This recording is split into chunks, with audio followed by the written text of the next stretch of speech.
1949 में स्पेन के ला Palma island के पास एक ज्वालामुखी फटा, जिससे कई भूकंप आए और ज्वालामुखी की चोटी पर एक दरार बन गई। वो पूरा इलाका एक साथ समंदर की तरफ सरकने लगा। तब से लोग मानने लगे कि कभी न कभी कोई बड़ा हादसा फिर से होगा। आज के दौर में कुछ सैलानी बोट पर सवार होकर खूबसूरत नजारे का मजा ले रहे हैं। एक लड़की पानी में तैरने के लिए कूदती है, लेकिन जब वो वापस नहीं आती और पानी में बुलबुले उठने लगते हैं तो उसकी दोस्त घबरा जाती है। उसी वक्त सब देखते हैं कि उसकी लाश बोट के नीचे तैर रही है और हर तरफ से भाप उठ रही है, जैसे पानी उबल रहा हो। अचानक बोट का नीचे वाला हिस्सा फटता है और गर्म पानी फूट कर बाहर आता है, जिससे सबकी मौत हो जाती है। इसी दौरान एक नॉर्वेजियन परिवार हर साल की तरह क्रिसमस मनाने ला पाल्मा आता है। वो 7 साल से इसी होटल में ठहर रहे हैं और वहाँ के स्टाफ से दोस्ती भी है। दूसरी तरफ जियोलॉजी इंस्टीट्यूट में साइंटिस्ट्स ज्वालामुखी की हरकतों पर नजर रखे हुए हैं। उन्हें बोट वाले हादसे की भी फिक्र है कि कहीं ये किसी खतरे का इशारा तो नहीं। मारी को पता चलता है कि ट्रेन निकलने वाली। वो और ह्यूकर मिलकर पहाड़ की तरफ निकलते हैं। वहां पहुंचकर वो कार छोड़कर पैदल चलते हैं और एक गुफा के पास ट्रांसमीटर तक पहुंचते हैं। बाहर सब ठीक लगता है, लेकिन गुफा के अंदर भी उपकरण हैं, तो वो अंदर जाते हैं। मारी हैरान रह जाती है जब वो देखती है कि वहां पानी बह रहा है, जो पहले नहीं था। वो पानी का सैंपल लेकर आगे बढ़ते हैं और जमीन पर मरे हुए चमगादड़ पाते हैं। ह्यूकर एक यंत्र से हवा की जांच करता है और पाता है कि कार्बन डाइऑक्साइड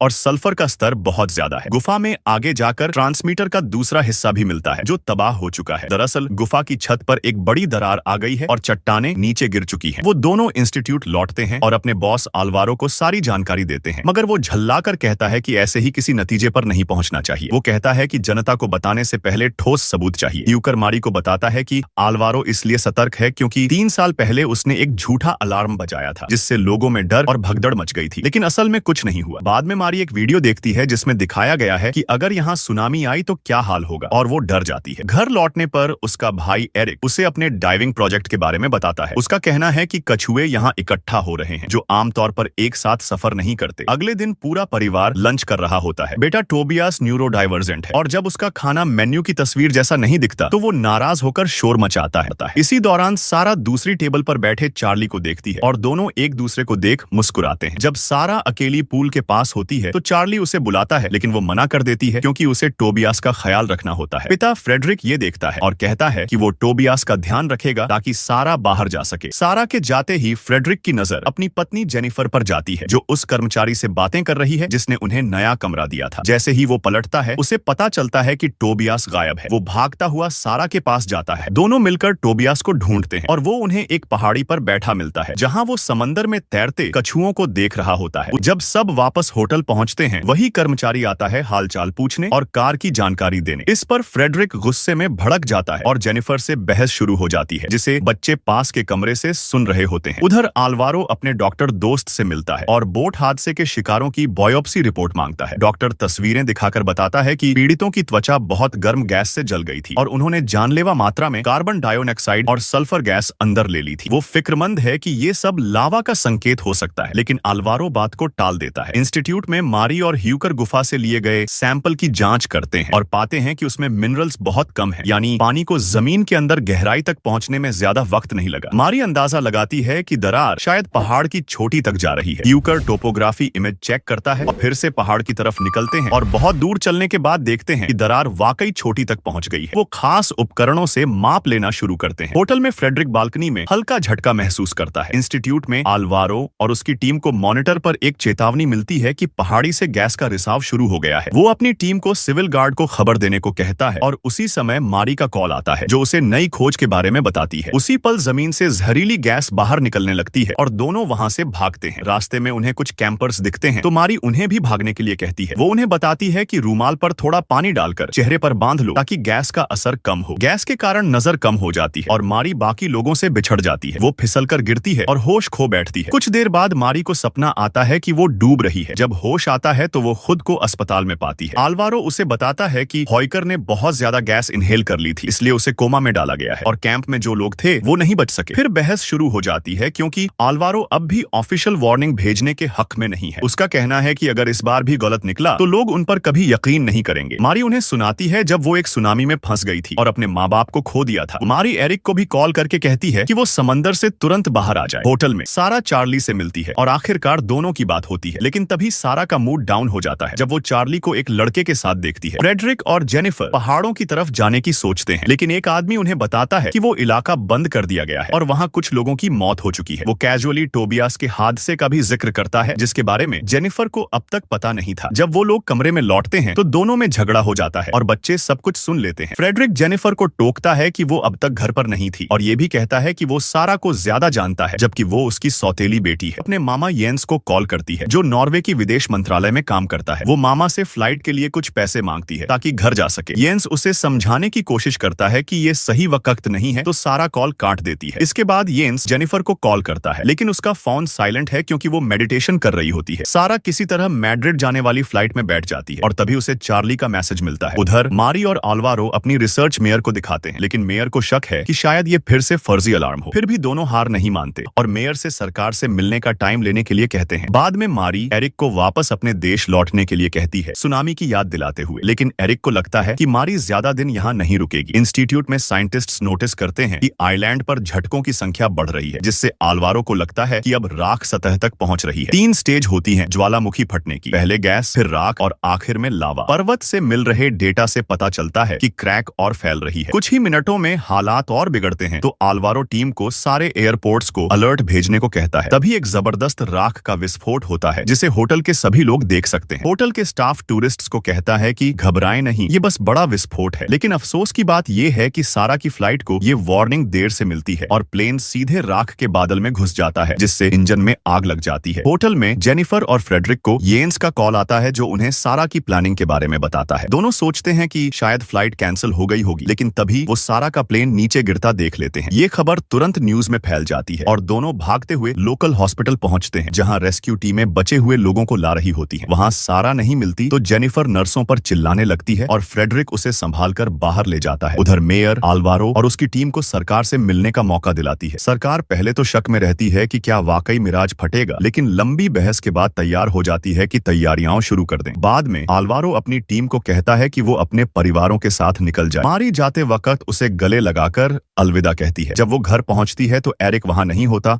और उसका फोन भी नहीं उठाता। थोड़ी देर बाद एक ऑफिसर जेनिफर और फ्रेडरिक को पैसेंजर लिस्ट लाकर देता है और बताता है कि सारा और वो लोग जो प्लेन के आगे वाली सीटों पर थे गायब हैं क्योंकि वही हिस्सा फटा था। अब दोनों को होटल लौटने के लिए कहा जाता है जब तक कुछ खबर ना मिले। लेकिन जैसे ही वो पहुंचते हैं वहां सारा पहले से टोबियास के साथ मौजूद होती है। थोड़ा वक्त अपने परिवार के साथ बिताने के बाद सारा पूल में चार्ली से मिलती है और बताती है कि उसी के मैसेज ने उसे प्लेन से उतरने का फैसला करवाया। फिर दोनों एक दूसरे को किस करती हैं। रात में मारी को एरिक का कॉल आता है और वो बार में उससे मिलने जाती है। वहां पुलिस किसी को गिरफ्तार कर रही होती है और मारी को लगता है वो एरिक है तो वो भागती है बचाने। भीड़ भाड़ में गलती से वो एक पुलिस वाले को धक्का मार देती है तो उसे भी गिरफ्तार कर लिया जाता है। गाड़ी के निकलने से पहले वो एरिक को देखती है और कहती है कि वो आइलैंड छोड़ दे। सुबह एरिक जेल में मारी से मिलने आता है। वो बताता है कि उसे कल रात उसे यूं बिखरा देख के यकीन हो गया कि वो सही कह रही है। उधर येंस को उसके सीनियर का कॉल आता है कि स्टाफ को ऑफिस बुलाओ। टीम को एक सिमुलेशन दिखाई जाती है जिसमें बताया जाता है कि ये कुदरती आफत कैनरी आइलैंड्स को तबाह कर सकती है, या तो कुछ दिनों में या सिर्फ कुछ घंटों में। ये सब अभी सीक्रेट है तो उन्हें नॉर्वे के जो लोग इन आइलैंड्स पर घूमने आए हैं उन्हें चुपचाप निकालने की तैयारी करनी होगी। होटल में सारा चार्ली के साथ उठती है और दोनों एक बार फिर एक दूसरे को किस करती हैं। फिर सारा अपने कमरे में लौट जाती है। वहां वो रोते हुए आखिरकार माँ को बताती है कि उसे लड़कियां पसंद है। पूरा परिवार मिलकर पूल में मस्ती करता है। इस खुशगवार पल को येंस का कॉल तोड़ता है जो जेनिफर को सुनामी के बारे में बताता है। वो कहता है कि ला पाल्मा उनकी प्रायोरिटी में नहीं है और बड़े जहाजों को दूसरी आइलैंड्स भेज दिया गया है। उसे एक छोटा फेरी मिला है जो 20 मिनट में निकल रहा है और उन्हें फौरन निकलना होगा। पूरा परिवार बस जरूरी सामान पैक करता है और सारा चार्ली को ढूंढने की कोशिश करती है लेकिन वो कमरे में नहीं मिलती और वक्त बहुत कम है। बाहर निकलते हैं तो टैक्सी नहीं मिलती तो फ्रेडरिक एक वैन चुरा लेता है। वो तेजी से लोगों और गाड़ियों के बीच से रास्ता बनाते हुए चला जाता है। वैन के मालिक उनका पीछा करते हैं और फ्रेडरिक को पकड़कर मारना पीटना शुरू कर देते हैं। बाकी का परिवार भागते हुए फेरी पर चढ़ जाता है और नाविक से विनती करता है कि अभी रवाना न हो। फ्रेडरिक उन्हें पैसे देता है ताकि वो छोड़ दें और फिर भागकर अपने परिवार से मिलने की कोशिश करता है लेकिन बहुत देर हो चुकी होती है। फेरी निकल चुकी होती है। तभी सारा चार्ली को कॉल करती है और कहती है कि वो फौरन टापू से निकल जाए, लेकिन उससे पहले कि वो कुछ समझा पाए सिग्नल चला जाता है। इंस्टीट्यूट में अल्वारो के कंप्यूटर ट्रांसमीटर का सिग्नल खो देते हैं और वो फौरन सरकार को फोन करके बताता है कि कुछ ही घंटों में सुनामी आने वाली है। टापू पर जगह जगह सायरन बजने लगते हैं। लोग घबरा जाते हैं। अस्पताल में भी जख्मी प्लेन क्रैश सर्वाइवर्स को सुरक्षित ले जाना मुश्किल हो जाता है। पॉइकर कोमा से उठता है और अपनी आंखों पर यकीन नहीं कर पाता। हर कोई आखिरी बोट में जगह पाने की जद्दोजहद कर रहा होता है। इसी वक्त ज्वालामुखी फट पड़ता है और भारी लावा निकलने लगता है। पुलिस स्टेशन में एरिक एक अफसर पर चिल्लाता है कि उसकी बहन को बाहर क्यों नहीं आने दिया जा रहा, लेकिन अफसर कहता है कि आदेश का इंतजार करना होगा। बोट रवाना होने से पहले फ्रेडरिक एक माँ को उसके बच्चे के साथ देखता है और उन्हें अपनी जगह दे देता है। इंस्टीट्यूट में हॉयकर अल्वारो को हैरान कर देता है जब वह वहां से जाने से इनकार करता है। दोनों फैसला करते हैं कि अपनी आखिरी सुबह एक फील्ड ट्रिप पर बिताएंगे। दुनिया भर की मीडिया इस तबाही की तस्वीरें दिखा रही होती है, लावा गिरता हुआ, सुनामी बढ़ती हुई और लोगों की निकासी। सारा जेंस को फोन करके बताती है कि क्या हुआ। वो अपनी बॉस से मदद मांगता है, लेकिन वो गुस्से में आ जाती है क्योंकि उसने गोपनीय जानकारी लीक की होती है। इसी बीच एक वेव रिसर्चर दफ्तर की मदद करना चाहता है ताकि टापू पर फंसे लोगों के लिए सुरक्षित जगह तलाश की जा सके, लेकिन डायरेक्टर उसे झिड़क देता है। जेंस छुपकर उसे वापस बुला लेता है और एक डेस्क देता है। टापू पर लोग अब भी भाग रहे हैं, लेकिन फ्रेडरिक अब हार मान चुका होता है। वो अपने परिवार को कॉल करता है और कुछ आखिरी बातें करता है। फिर सिग्नल चला जाता है। पुलिस स्टेशन में अफसर डर के मारे भाग जाते हैं। एरिक चाबी उठाता है और मैरी को एक कैदी समेत रिहा करता है। बाहर निकलते ही वो ज्वालामुखी पर एक और धमाका देखकर रुक जाते हैं। फ्रेडरिक उन्हें बताता है कि अब कोई बोट नहीं बची, लेकिन एरिक कहता है कि उसके पास एक डाइविंग बोट है। तीनों समंदर की तरफ भागते हैं और बोट को वहीं पाते हैं। बोट रवाना करने ही वाले होते हैं कि वो दूसरा कैदी बंदूक लेकर आता है और धमकी देता है। एरिक कहता है कि वो भी साथ चल सकता है, लेकिन वह आदमी इनकार करता है। फिर दोनों में झगड़ा होता है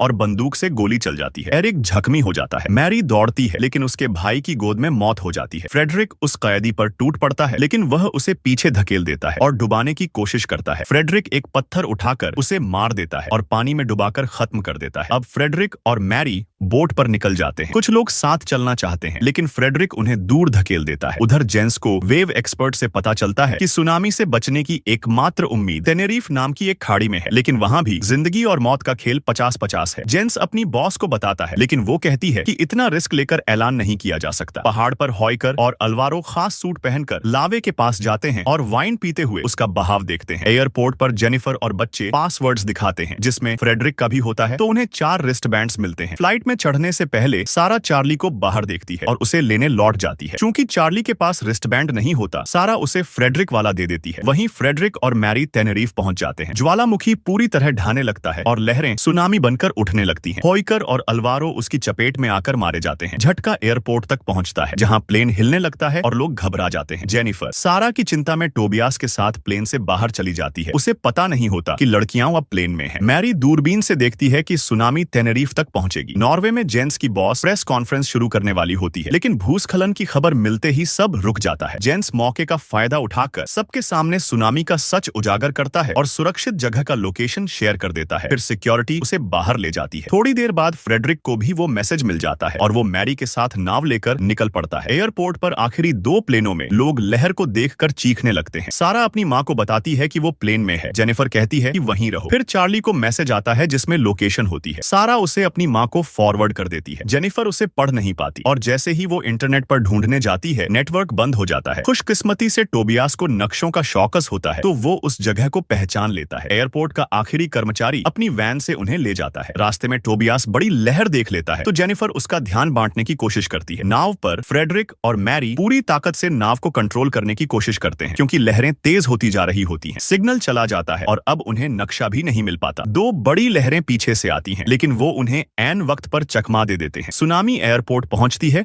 और जमीन फट जाती है। प्लेन टेक ऑफ नहीं कर पाता। लहर खिड़कियां तोड़कर अंदर घुस जाती है। जेनिफर का ग्रुप वैन छोड़कर पहाड़ी की तरफ दौड़ पड़ता है। सेफ जोन में फ्रेडरिक और मैरी पहुंचते हैं। वहां कई और सर्वाइवर्स छुपे होते हैं। एयरपोर्ट वाला ग्रुप भी पहुंचता है और फ्रेडरिक अपने परिवार से मिलकर खुश हो जाता है, लेकिन तभी उसे एहसास होता है कि कोई गायब है। प्लेन में सारा आंख खोलती है और देखती है कि वो जिंदा है। चार्ली बेहोश होती है। सारा उसे जमीन पर लिटा देती है और एयर होस्टेस के साथ मिलकर CPR करती है। चार्ली होश में आ जाती है। दोनों प्लेन से बाहर निकलती है और देखते हैं कि एयरपोर्ट पूरी तरह तबाह हो चुका है। मीडिया इस तबाही की तस्वीरें दिखा रही होती है। टापुओं से लेकर पश्चिमी अफ्रीका और यूरोप तक तबाही फैल चुकी होती है। हजारों लोग मारे जा चुके होते हैं। अब अमेरिका में भी असर का इंतजार हो रहा होता है और हेलीकॉप्टर सर्वाइवर्स की तलाश में निकले होते हैं। नॉर्वे में जेनिफर मदद के लिए इधर उधर देख रही होती है। वहीं जेंस को उसकी हरकतों की वजह से नौकरी से निकाल दिया जाता है और वो घर पर अपनी फैमिली की खबर का इंतजार कर रहा होता है। दोपहर में एक पुराना सहकर्मी आता है और बताता है कि सेफ स्पॉट में कई लोग जिंदा पाए गए हैं, जिसमें जेनिफर भी शामिल है। प्लेन से बचे कुछ लोग भी हेलीकॉप्टर से वहां लाए जाते हैं। सारा आखिरकार अपने परिवार से मिल जाती है। कुछ वक्त बाद मैरी समंदर में कछुओं के साथ तैरने जाती है और अपने भाई की याद से जुड़ जाती है, जो हमेशा कहता था, कुदरत की आवाज को सुनना सीखो।